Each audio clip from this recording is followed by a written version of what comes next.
Royal Commission into Misconduct in the Banking, Superannuation, and Financial Service Industry was established on December 14, 2017 by the Aussie government to find out about misconduct in these services.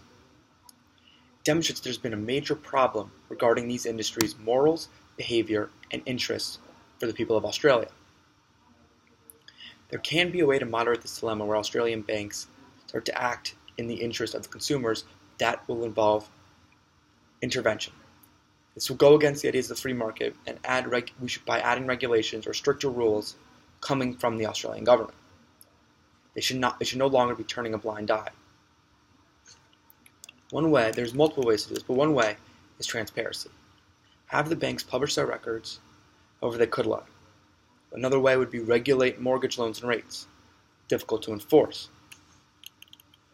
Another way would be to subsidize international banks so there's no longer a monopoly and the Australian banks may act better for the consumers. However, you don't want to take away business from Australia.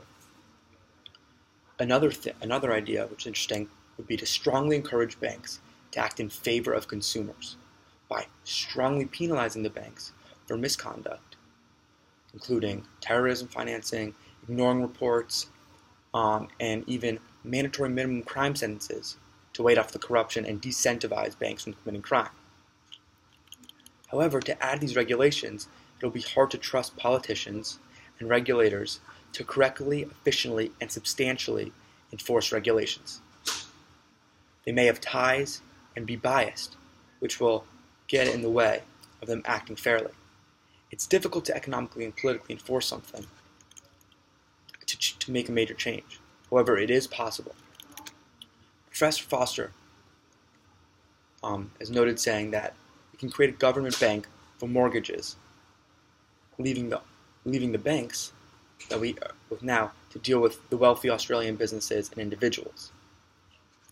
That's an interesting idea.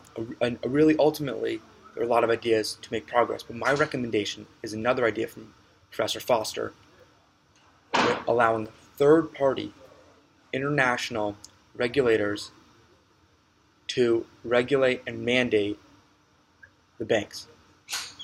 We won't have domestic regulators or government officials who may have political stake or financial stake in the banks and be biased. It's better to come from a third-party operator to really mandate these banks. Thank you.